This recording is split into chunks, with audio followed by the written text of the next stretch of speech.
నిన్న టీవీలలో పేపర్లలో వచ్చిన విషయాన్ని మీ ముందు పెట్టడానికి మీ ముందు రావడం జరిగింది. నిన్న రేవంత్ రెడ్డి గారిని ఇంటెలిజెన్సీ చీఫ్ని గిట్ట కలవడం జరిగింది. లోకల్గా జరుగుతున్నటువంటి సమస్యలు ప్రోటోకాల్ విషయమో కానీ సెక్యూరిటీ విషయమో కానీ అక్కడ జరిగే విషయాలన్నీ ఎస్పీకి కలిసినాం, కలెక్టర్ కలిసినాం. ఇంతకుముందు సోదరుడు మా ప్రభాకర్ నన్ను డైరెక్ట్ ఇంటెలిజెన్స్ చీఫ్ని ఎందుకు కలవాలన్నాడు. ఇంటెలిజెన్స్ రిపోర్టే డీజీకి కలిసి ల్యాండ్ ఆర్డర్ డీజీకి పంపుతారు, డైరెక్ట్ డీజీ తీసుకోడు.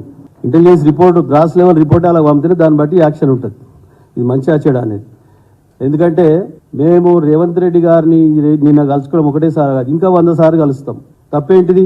మొన్న రేవంత్ రెడ్డి గారు మోదీ గారిని సెంట్రల్ మినిస్టర్ అందరూ కలిసిండు రాష్ట్ర అభివృద్ధి కోసం.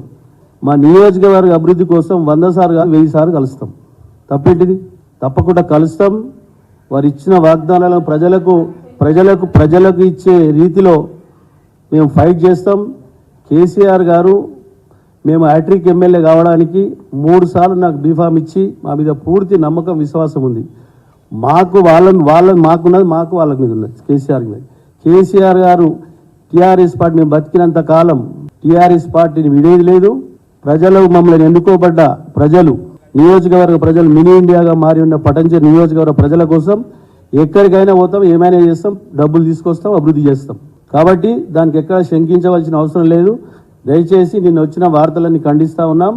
తప్పకుండా తెలంగాణ రాష్ట్రం 2014 వచ్చిన నుంచి 2023 వరకు ఏ విధంగా అభివృద్ధి జరిగింది, పక్క రాష్ట్రంలో మనతో విడిపోయిన రాష్ట్రం ఏ విధంగా జరుగుతూ ఉన్నది సార్ గమనించండి. మీరు అనవసరమైన కాంగ్రెస్ నేతలు, బడా నేతలు, పెద్ద నేతలు అందరిలో టీఆర్ఎస్ కాంగ్రెస్లో కలుస్తున్నారని చెప్పి ఓగానాలు రాస్తే కుదరదట్లా.